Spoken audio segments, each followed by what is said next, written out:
পানির দূষণকে আমরা দুই ভাগে ভাগ করতে পারি। একটা হলো জীবাণু ঘটিত দূষণ আর একটা রাসায়নিক দূষণ। মোবাইল খুলে দেখা যায় অনেক ওয়াটার পিউরিফায়ারের বিজ্ঞাপন আসতেছে। প্রতিটা দেশেরই কিন্তু স্ট্যান্ডার্ড আছে। আপনি চাইলেই সেখানে এই ধরনের প্রোডাক্ট তৈরি করতে পারবেন না। সাধারণ মানুষের ক্রয় ক্ষমতার মধ্যে আনতে হলে এটা বাংলাদেশে তৈরি করতে হবে। সুপ্রিয় দর্শক, আসসালামু আলাইকুম। আপনাদের সকলকে স্বাগত জানাচ্ছি জিটিভির নিয়মিত আয়োজন Jamuna life insurance company limited presents corporate ওয়ার্ল্ডে।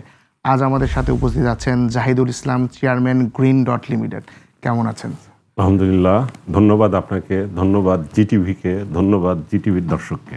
আপনাকেও ধন্যবাদ, আপনার এত ব্যস্ততার মাঝে আসলে আমাদেরকে সময় দিয়েছেন। প্রথমেই জানতে চাই যে আপনার বেড়ে ওঠা, আপনার ছোটবেলা, আপনার পড়াশোনা সম্বন্ধে। আসলে আমি খুব সাধারণ একটা পরিবারের ছেলে। বাংলাদেশের আরও 5টা মধ্যবিত্ত পরিবার থেকে আমি উঠে এসেছি। যদি ব্যবসায়িক কথা বলা হয় তাহলে আমার মনে হয় যে আমি আমার পরিবারের প্রথম জেনারেশনের ব্যবসায়ী। আমার বাবা পেশায় একজন চিকিৎসক ছিলেন। আর প্রথম থেকেই আসলে ছোটোবেলা থেকে স্বপ্ন ছিল যে বড় কিছু করব, ভালো কিছু করব, এমন কিছু করব যেটা দেশের জন্য, মানুষের জন্য কাজে লাগে, উপকারে আসে। এই স্বপ্নটা প্রথম থেকেই ছিল। আপনার হবিটা আসলে কি ছিল? আপনি মন থেকে কি হতে চেয়েছিলেন? ব্যবসায়ী হতে চেয়েছিলেন নাকি না অন্য কোনো ট্রেডে যেতে চেয়েছিলেন? আসলে ছোটবেলা থেকেই একটু পড়াশোনা, লেখালেখি এটার প্রতি আমার একটা ঝোঁক ছিল। ওকে। এবং আসলে ব্যবসায়ী, খুব বড় ব্যবসায়ী হব, এটা আসলে একসময় যখন কলেজ বিশ্ববিদ্যালয়ে পড়তাম তখন এই স্বপ্নগুলি আসলে এভাবে ছিল না। তখন মনে হতো যে লেখালেখি করব, একটু সাংস্কৃতিক কর্মকাণ্ডের সাথে ইনভলভ থাকব, সমাজ সচেতনামূলক কোনো কার্যক্রমের সাথে জড়িত থাকব, এটা নিয়ে ভাবতাম। তো এরপরে যেহেতু আমার লেখাপড়ার বিষয় ছিল এনভায়রনমেন্টাল সায়েন্স, এই এনভায়রনমেন্টাল সায়েন্সের স্টুডেন্ট হিসেবে আমার ভিতরে একটা উপলব্ধি আসে যে যতই দিন যাচ্ছে আমাদের দেশের পানির দূষণ বাড়তেছে এবং এইটা সাধারণ মানুষের জন্য সুপেয় পানি, নিরাপদ পানি একটা দুষ্প্রাপ্য হয়ে যাচ্ছে। তখন একটা ফিলিংস আসে যে আসলে এমন কোনো কিছু করা যায় কিনা যেটা আসলে পানি তো মানুষের আসলে মৌলিক অধিকার বা বেসিক নিড, এই বেসিক নিডটা ফুলফিল করার জন্য কোনো কিছু করা যায় কিনা। তখন থেকে ভাবনাটা আমার মাথায় আসে এবং চেষ্টা করি সুইটেবল কোনো কিছু করার, এই সেক্টর নিয়ে কোনো কাজ করা যায় কিনা। কিন্তু আমাদের দেশে কিন্তু আসলে মানে হিউজ পপুলেশন, হ্যাঁ, মানে আমাদের জানার মধ্যে প্রায় 4 কোটি মানুষ কিন্তু এখনো ধরেন সুপ্রিয় পানির ধরাছোঁয়ার বাইরে। তো সেই জায়গা থেকে পরিকল্পনাটা আসলে আপনি কিভাবে শুরু করলেন? আসলে সময়টা ছিল 1997 সাল। জি। তখন এই বিশুদ্ধ পানি বা ওয়াটার পিউরিফায়ারের বিজনেস, এটা মাথার মধ্যে আসা এক ধরনের দুঃসাহসিকতার পরিচয় বলতে হবে। জি। কারণ তখন মানুষ ওয়াটার পিউরিফায়ার একদম সম্পর্কে জানতোই না। একেবারেই জানতো না। একেবারে। তো তখন আমরা বিদেশে একটা কোম্পানি, তাইওয়ানের একটা কোম্পানির কিছু প্রোডাক্ট, ওইটা দিয়ে আসলে আমাদের এই যাত্রাটা শুরু। জি। এবং তখন মানুষকে এই ওয়াটার পিউরিফায়ার কেন লাগবে এটা আমরা মানে বোঝানো অনেক কষ্টসাধ্য ছিল। এবং মানুষের ভিতরে একটা কনসেপ্ট ছিল এটা একটা লাক্সারিয়াস প্রোডাক্ট এবং সমাজের বিশেষ কিছু মানুষ, বিশেষ শ্রেণীর মানুষ, তারা এটাকে অ্যাফোর্ড করতে পারবে। আসলে শুরুটা ওই শ্রেণীকে দিয়েই শুরু, কিন্তু আমার স্বপ্নটা ছিল ভিন্ন, যে আমি শুধু এলিট সোসাইটির জন্য কাজ করব না, এমন কিছু করতে চাই, এমন কিছু করব যেটা সাধারণ মানুষের জন্য। প্রথমে বলছি যে ওয়াটার হচ্ছে যে মানুষের জন্য, পানিটা হচ্ছে বেসিক নিড, এটা নিরাপদ পানি প্রতিটা মানুষের অধিকার। এটা এখন জাতিসংঘ দ্বারা স্বীকৃত যে নিরাপদ পানি প্রতিটা মানুষের অধিকার। অতএব সেটা নিয়ে কাজ করব। তখন থেকে আসলে এটা কিভাবে মানুষের এই প্রোডাক্টগুলি কিভাবে মানুষের ক্রয় ক্ষমতার মধ্যে এসে যায়। কারণ যত দিন যাচ্ছে পানির দূষণ বাড়তেছে, আমাদের দেশের শিল্পায়ন হচ্ছে, শিল্পায়নের সাথে পরিবেশ দূষণের একটা সম্পর্ক রয়েছে। কিন্তু আসলে দুর্ভাগ্যজনক হলে সত্য, আমাদের দেশের অনেক শিল্পায়ন সুপরিকল্পিতভাবে হচ্ছে না। এই কারণে যদি অন্য দেশের সাথে যে ডেভেলপমেন্ট এবং এনভায়রনমেন্টাল ইম্প্যাক্ট, এটা যদি কম্পেয়ার করা হয় তাহলে আমাদের দেশে আসলে আমরা অনেক বেশি মূল্য দিচ্ছি এই শিল্পায়নের জন্য। কারণ আমাদের অনেক উন্নয়ন, অনেক শিল্পায়ন সুপরিকল্পিতভাবে হচ্ছে না এই বিভিন্ন কারণে। তারপরে প্রাকৃতিক যে বিপর্যয়, এই যে ক্লাইমেট চেঞ্জ, এইসব কারণেও পানির দূষণ দিন দিন বাড়তেছে এবং আমাদের দেশের আসলে সুপেয় পানি, নিরাপদ পানির সোর্সটা যত দিন যাচ্ছে এটা কমে আসতেছে। তো এই বিষয়গুলি নিয়ে আমার ভিতরে খুব গভীরভাবে একটা এনভায়রনমেন্টাল সায়েন্সের স্টুডেন্ট হিসেবে আমার ভিতরে গভীরভাবে উপলব্ধি আসে যে পানি এবং মানুষের মাঝে একটা ব্যবধান বাড়তেছে এই ব্যবধানটাকে আমরা ব্যবসায়িক সুযোগ হিসাবে কাজে লাগাতে পারি, প্লাস মানুষের মৌলিক অধিকার নিশ্চিত করার জন্য আমরা কিছু গুরুত্বপূর্ণ ভূমিকা রাখতে পারি। এটা থেকে আসলে শুরু। কিন্তু মানে পানি বলতেই বা পানির দূষণ বলতে কিন্তু আগে আমরা বুঝতাম যে হয় পানিতে আর্সেনিক আছে বা একটু আয়রনের আছে, এই দুইটা জিনিসই বুঝতাম। কিন্তু আপনারা যখন আসলে এটা নিয়ে কাজটা শুরু করলেন এবং এত অল্প সময়ে মানুষের ভেতরে আসলে যে চলে যাওয়ার ব্যাপারটা, এখন আরও পিউরিফায়ার হচ্ছে, অনেক ধরনের এলিমেন্ট চলে আসছে, সো এই স্টেপগুলো আসলে আপনি কিভাবে চিন্তা করে শুরু করলেন? আসলে আমি প্রথমে বলছি যে আমি আসলে এনভায়রনমেন্টাল সায়েন্সের স্টুডেন্ট, অতএব বিষয়গুলি উপলব্ধি করার জন্য আমার জন্য একটু সহজ হয়। পানির দূষণকে আমরা ব্রডলি বড়ভাবে দুই ভাগে ভাগ করতে পারি। একটা হলো জীবাণু ঘটিত দূষণ আর একটা রাসায়নিক দূষণ। এই আমরা শুধু এক সময় রাসায়নিক দূষণ বলতে আর্সেনিক বা আয়রন নিয়ে আমরা বেশি কনসার্ন ছিলাম। তো এখন যেটা হচ্ছে আসলে আয়রন আর্সেনিকের সাথে সাথে আমাদের দেশের পানিতে বিভিন্ন ধরনের হেভি মেটাল পাওয়া যাচ্ছে, ম্যাঙ্গানিজ পাওয়া যাচ্ছে, তারপরে লবণাক্ততা একটা বড় ইস্যু হয়ে যাচ্ছে। কারণ আমাদের নদীগুলির আর যে পানির প্রবাহ, এটা আসলে উজানে বিভিন্ন বাঁধ, অন্যান্য দেশগুলির যে ফ্লো কন্ট্রোলের জন্য পানির ফ্লোটা কমে গেছে। পানির ফ্লোটা কমে যাওয়াতেই যেটা সমুদ্রের লবণাক্ত পানি এটা নদীর দিকে আগায় আসতেছে। একসময় আমরা যে গোপালগঞ্জ, বাগেরহাটেরও কিছু অংশের নদীগুলিতে আসলে লবণাক্ততা কোনো প্রবলেম ছিল না, কিন্তু এখন যেটা আছে শুষ্ক মৌসুমে এটা গোপালগঞ্জ, বাগেরহাট, এটা আসলে লবণাক্ত এরিয়ার পরিমাণ দিন দিন বাড়তেছে। তো তখন আমার কাছে মনে হলো যে আসলে এমন ধরনের টেকনোলজি দরকার পানির এই সব ধরনের প্রবলেমগুলি যেন আমরা অ্যাড্রেস করতে পারি। এবং এটা নিয়ে আমরা তাইওয়ানের একটা কোম্পানির সাথে কাজ শুরু করলেও এরপরে বিভিন্ন দেশের বিভিন্ন টেকনোলজি, এটা নিয়ে আমাদের জাস্ট আজকের যে অবস্থান, আজকের এই সেক্টরের যে ইমপ্রুভমেন্ট, এটা আসলে তখনকার ভাবনা থেকেই। কিন্তু আপনার যে ব্র্যান্ড আসলে মানে হিরন ওয়াটার পিউরিফায়ার, এটা কিন্তু খুব অল্প সময়ে মানুষের ভিতরে একটা গ্রহণযোগ্যতার জায়গা তৈরি করেছে। আপনি উপকূলীয় মানুষের কথা বলছিলেন, উপকূলীয় মানুষ কিন্তু আসলে পানির প্রয়োজনটা এখন বুঝতে শিখছে। তো তাদের জন্য কি আপনি এই ব্র্যান্ড নিয়ে কাজ করছেন বা সচেতনতামূলক বৃদ্ধির জন্য কোনো পদক্ষেপ নিচ্ছেন? কারণ আমার একটা অ্যাডভান্টেজ হচ্ছে যে ধরেন আমরা যখন শুরুটা করি এই সেক্টরের কাজটা, তখন অন্য অন্য কোম্পানিগুলি ধরেন অনেক মাল্টিন্যাশনাল বিদেশি কোম্পানি যেটা করতেছে, এরা আসলে মানুষের বেসিক নিডটার কথা না ভেবে তাদের কিছু পণ্য আছে এটা নিয়ে এসে মার্কেটিং করতেছে। আর আমাদের শুরুটা আসলে ভিন্নভাবে। প্রথমেই টার্গেট ছিল যে আমার যে প্রোডাক্ট এটা যেন সাধারণ মানুষের ক্রয় ক্ষমতার মধ্যে থাকে। দ্বিতীয়ত আমার প্রোডাক্টটা টেকনোলজিক্যালি আমাদের দেশের যে ওয়াটার কোয়ালিটি, পানির যে সমস্যা, এটার সমাধানের জন্য যে একটা টেকসই একটা জুৎসই সমাধান হিসেবে কাজ করে। আসলে দুইটা বিষয় মাথায় রেখেই আমরা এই প্রোডাক্ট ডেভেলপমেন্ট, আমাদের রিসার্চ অ্যান্ড ডেভেলপমেন্ট এইগুলি সম্পন্ন করাতেই যেন আজকের এই অবস্থানে আমাদের পক্ষে আসা সম্ভব হয়েছে। আমি যতটুকু জানি আপনার যে হিরোইন ওয়াটার পিউরিফায়ারটা আছে সেটা 5 থেকে 7টা স্টেপে আসলে পিউরিফাই করে তারপর মানুষ পানিটা পাচ্ছে। সেই স্টেপগুলো আসলে কি কি? ওই পিউরিফায়ারের জায়গা থেকে মানুষের মানে বিশ্বস্ততা আরও কিভাবে বাড়বে? ওয়াটার পিউরিফায়ার অন্যান্য প্রোডাক্টের থেকে একটা ভিন্ন ধরনের একটা প্রোডাক্ট। এই প্রোডাক্টের অ্যাপ্রোপ্রিয়েট প্রোডাক্ট আপনাকে সিলেক্ট করতে হলে প্রথমে আপনার সমস্যাগুলি কি, আমার ওয়াটার পিউরিফায়ার কেন লাগবে, এটা আপনাকে আগে হিসেবে আনতে হবে। আমরা যেগুলি দেখেছি বাংলাদেশের আসলে বিভিন্ন জেলায় বিভিন্ন ধরনের পানির সমস্যা, এই সমস্যাগুলি মাথায় রেখে আমরা বিভিন্ন মডেলের প্রোডাক্ট আমরা ডিজাইন করেছি। যেমন যদি উপকূলীয় অঞ্চলের কথা বললেন, উপকূলীয় অঞ্চলের প্রধান সমস্যা হচ্ছে যে পানিতে মাত্রাতিরিক্ত লবণ। তাই লবণ দূরীকরণের জন্য যে টেকনোলজি এখন বিশ্বব্যাপী সব থেকে বহুল ব্যবহৃত টেকনোলজি হচ্ছে রিভার্স অসমোসিস বা আরও সিস্টেম।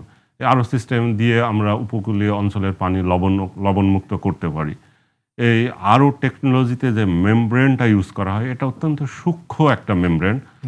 এই মেমব্রেনটা যদি আমরা মানে একেবারে র ওয়াটার এই মেমব্রেন দিয়ে পাস করা, হয়তো কিছুক্ষণ আমরা পিওর ওয়াটার পাবো, তো সেটা খুব বেশিক্ষণ এটা সাস্টেন করবে না। এই বিষয়গুলি মাথায় রেখে আমরা এর আগে অনেকগুলি প্রি ট্রিটমেন্ট, যেমন যদি আমরা ডোমেস্টিক ওয়াটার পিউরিফায়ারের ক্ষেত্রে যেটা বলি, প্রথমে স্টেজ থাকে একটা মাইক্রন ফিল্টার। মাইক্রন ফিল্টারের কাজ হচ্ছে পানি থেকে ফ্লোটিং পার্টিকেল, ডাস্ট এটা ইনিশিয়ালি রিমুভ করবে। এরপরে থাকে activated carbon filter. Activated carbon হচ্ছে যে পানির ভিতরে free chlorine, heavy metal, colour, odour এটা থেকে দূর করবে। এরপরে যেটা হচ্ছে আপনার রিভার্স অসমোসিস মেমব্রেন দিয়ে এটা পাস করানো হচ্ছে। পাস করানোর পরে সেটা পানির ভিতরে যে দ্রবীভূত পদার্থ হতে পারে, এটা লবণ হতে পারে, ওটা হেভি মেটাল হতে পারে, অন্য কোনো মাইক্রো অর্গানিজম, এটাকে ফ্রি হয়ে যাচ্ছে। এই আরও থেকে যে পানিটা বের হয় ওইটাকে আমরা বিশুদ্ধ পানি বলতে পারি। তারপরেও যেটা হচ্ছে যে আপনি বললাম যে অনেকগুলি স্টেজ, দেখা যাচ্ছে যে এই আরও থেকে যে পানিটা বের হচ্ছে এখানে আসলে membrane one kind of barrier বা ছাঁকনি, সে আপনার পানি থেকে অন্য পদার্থ, পানি ছাড়া যে অন্য পদার্থ এইগুলিকে সে রিমুভ করবে। তো সে তো আসলে মেমব্রেন বুঝতে পারে না কোনটা আমার জন্য উপকারী, কোনটা আমার জন্য ক্ষতিকারক। সে যখন ক্ষতিকারক পদার্থগুলি পানি থেকে রিমুভ করে, সাথে সাথে কিছু মিনারেলস যেটা আমাদের শরীরের জন্য দরকার সেটাকেও সে রিমুভ করে দেয়। অতএব এটা আসলে মিনারেল লেস পানি। আমরা যদি WHO গাইডলাইনের কথা বলি তাহলে ওইটাকে কোনো সমস্যা নাই, এটা আমরা সুপেয় পানি হিসেবে প্রেসক্রাইব করতে পারি। এটা কারণ WHO কোনো গাইডলাইন বা এখন কোনো তারা বলে নাই যার পানির মধ্যে একটা নির্দিষ্ট মিনারেল থাকতে হবে। তারপরেও আমরা পরে অনেকগুলি স্টেপ আমরা দিই যেটা পানির এটা স্বাদ বৃদ্ধি করার জন্য, পানির মিনারেল পানির মধ্যে যেন কিছু অ্যাড হয় পিউরিফাইডের পরে, এরপরে অনেকগুলি স্টেজ ইউজ করা হয় এবং এটা একটা কমপ্লিট ফিল্ট্রেশন ইউনিট হিসাবে এটা মানে আমরা বলতে পারি। কিন্তু আপনি আসলে প্রত্যেক জনগণের জন্য, সাধারণ জনগণ যারা আছে বা নিম্নবিত্ত শ্রেণীর কথা বলছিলেন, তাদেরকেও পিউরিফায়ার পানিটা দেওয়ার চেষ্টা করছেন। সেই ক্ষেত্রে গুণগত মান কি আসলে ঠিক থাকে? মানে আসলে সবার পক্ষে তো ধরেন পিউরিফায়ার ওয়াটারের আপনার 3-4টা স্টেপ আছে, সবার পক্ষে তো আসলে দামি জিনিস কেনা সম্ভব হয় না। যে ধরনের সর্বনিম্ন জিনিসটা কিনলো সেও কিন্তু সেই গুণগত মানটা কতটুকু আসলে এনশিওর করতে পারে? আসলে আমরা প্রথমে আমাদের টার্গেট ছিল যে আমার প্রোডাক্টটা হবে সাধারণ মানুষের জন্য, বাংলাদেশের সব শ্রেণীর মানুষগুলি যেন আমার প্রোডাক্টটাকে অ্যাফোর্ড করতে পারে। তখন যেটা দেখলাম যে আমরা যদি কমপ্লিট ইম্পোর্টেড প্রোডাক্ট আমরা বাইরে থেকে নিয়ে আসি, এখন আমাদের দেশে আমরা ছাড়া অন্যান্য সমস্ত কোম্পানিগুলি এটাই করতেছে, তারা কমপ্লিট ইম্পোর্টেড প্রোডাক্ট বাইরে থেকে ইম্পোর্ট করে আসতেছে। কিন্তু আমরা যেটা শুরু করছি না, এটা আমার তখন মনে হলো যে এই প্রোডাক্টটা সাধারণ মানুষের ক্রয় ক্ষমতার মধ্যে আনতে হলে এটা বাংলাদেশে তৈরি করতে হবে। এবং এটা আমরা আসলে বাংলাদেশে ওয়াটার পিউরিফায়ার ম্যানুফ্যাকচারার হিসেবে বাংলাদেশে আমরা প্রথম কোম্পানি এই চ্যালেঞ্জটা আমরা গ্রহণ করি এবং সাকসেসফুলি চ্যালেঞ্জটা আমরা উতরাই গেছি। এখন আমাদের উৎপাদিত পণ্য এটা মানসম্মত এবং যেটা বললেন যে আসলে এটা একটা প্রাইসও, যেটা প্রাইস লেভেল আসছে এটা সাধারণ মানুষের কারণে আসলে মানুষের ক্রয় ক্ষমতাও দিন দিন বাড়তেছে এবং এটা সব শ্রেণীর মানুষ আমাদের এই পিউরিফায়ারগুলি অ্যাফোর্ড করতে পারবে। এবং আমরা কোয়ালিটি বা স্টেপ যেখানে যেটা বললাম সেটা আমরা কোথাও ওই বিষয়ে আমরা কম্প্রোমাইজ করি না। বিভিন্ন সেক্টরে আসলে গভর্নমেন্টের সহযোগিতার অভাব বা অনেক নানান ধরনের সমস্যা থাকে। সেই ক্ষেত্রে এই ওয়াটার সেক্টরটা থেকে আপনি কি মনে করেন যে গভর্নমেন্ট আসলে আপনাদের মতো যারা উদ্যোক্তা আছেন, যারা সমাজ সেবার সাথে আসলে লার্জ আকারে কাজটা করতে চাচ্ছেন, তাদেরকে কিভাবে সহযোগিতা করছে? যে কোনো ইন্ডাস্ট্রিয়াল ডেভেলপমেন্টের ক্ষেত্রে গভর্নমেন্টের পলিসি সাপোর্ট অবশ্যই লাগবে এবং আমরাও এই পলিসি সাপোর্টের বাইরে না। আমার এই সেক্টরের ডেভেলপ করার জন্য গভর্নমেন্টের পলিসি সাপোর্ট দরকার। আমরা দীর্ঘদিন থেকে একটা প্রবলেম ফেস করতেছিলাম, অনেক ক্ষেত্রে আছে যে আমাদের ওয়াটার পিউরিফায়ার তৈরি করার জন্য যে কাঁচামাল এবং কমপ্লিট পিউরিফায়ার যেগুলি বিদেশ থেকে ইম্পোর্ট হচ্ছে, এর ডিউটি স্ট্রাকচার খুব কাছাকাছি ছিল। কিন্তু একটা আনন্দের বিষয় যে গত বাজেটে গভর্নমেন্ট বিষয়টা একটা নজরে আনে। মার্কেটটা এখন অনেক বড়, এই মুহূর্তে প্রায় 1200 কোটি টাকার মার্কেট এবং মার্কেটটা অন্যান্য সেক্টরে যেভাবে মার্কেটের যে বড় হচ্ছে এই সেক্টরের এই রেশিওটা অনেক বেশি। আমি বিশ্বাস করি যে আগামী 5 বছরের পরে মার্কেট হবে 3000 কোটি। অতএব এখানে লোকাল ইন্ডাস্ট্রি দরকার, লোকাল অনেকগুলি ম্যানুফ্যাকচারার দরকার এই গভর্নমেন্ট পলিসি সাপোর্টের জন্য। এটা হবে তো আসলে এখানেই শেষ নয় যে আমরা ঠিক আছে যে এটা আমরা কাঁচামাল এই সেক্টরের যদি সত্যিকার অর্থে ডেভেলপ করতে হয় তাহলে আরও কতগুলি পলিসি সাপোর্ট এটা দরকার।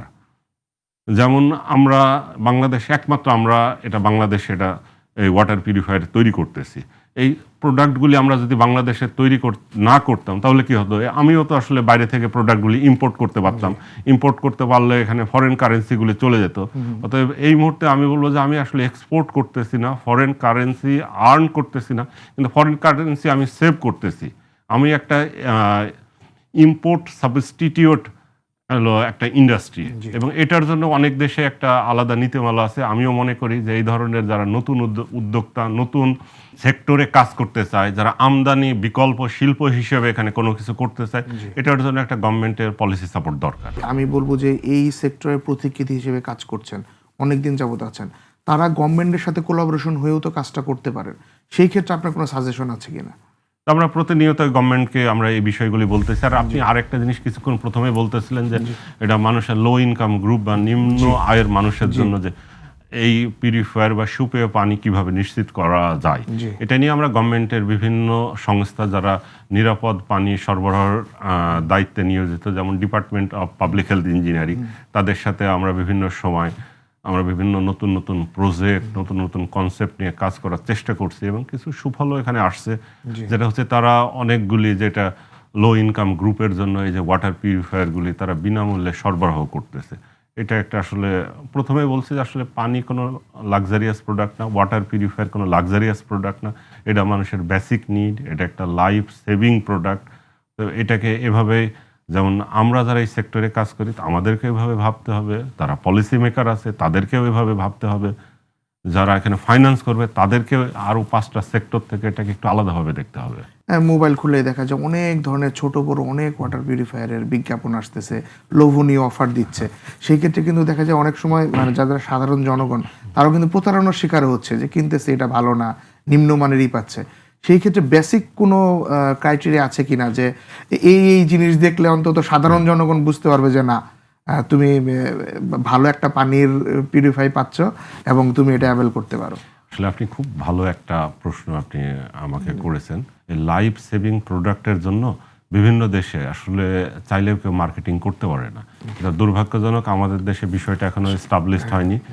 কিন্তু আমরাও গভর্নমেন্টের পলিসি মেকারের কাছে বারবার যাচ্ছি, আসলে এই প্রোডাক্টের একটা স্ট্যান্ডার্ড দরকার। Right. এই স্ট্যান্ডার্ডের প্রোডাক্ট এখানে মার্কেটিং করা যাবে। যেমন আমাদের পার্শ্ববর্তী দেশ, যেটা ধরেন স্বল্প উন্নত বা এটা মধ্যম আয়ের দেশ, প্রতিটা দেশেরই কিন্তু স্ট্যান্ডার্ড আছে। আপনি চাইলেই সেখানে এই ধরনের প্রোডাক্ট তৈরি করতে পারবেন না, মার্কেটিং করতে পারবেন না। বাজার থেকে পণ্য কিনে তার গুণগত মান পরীক্ষা করবে, তবে আপনি মার্কেটিং করতে পারবেন। কিন্তু আমরা এই বিষয়ে এখনো পিছিয়ে রয়েছি, এবং অনেক ক্ষেত্রে যেটা হচ্ছে যে আমাদের দেশটা আরেকটা দেশের ডাম্পিং ইয়ার্ডে পরিণত হচ্ছে।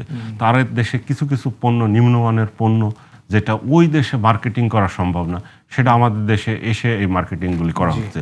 তো এটা আসলে আমাদের জন্য অনেক বড় থ্রেট।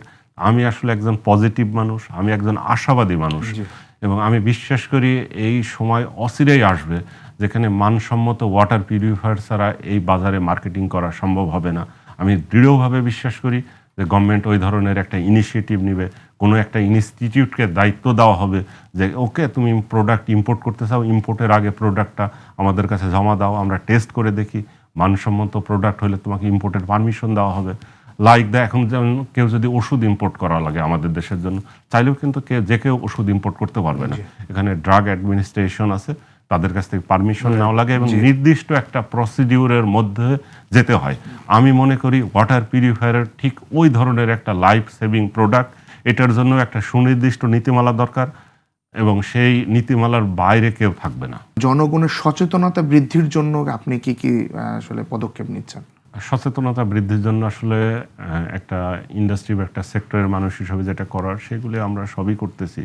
আমরা বিভিন্ন ধরনের প্রচারণা, ক্যাম্পেইনিং, তারপরে গভর্নমেন্ট সেমিনার, সিম্পোজিয়াম, বিভিন্ন ইউনিভার্সিটির সাথে সচেতনামূলক প্রোগ্রাম, এগুলি আমরা করে যাচ্ছি।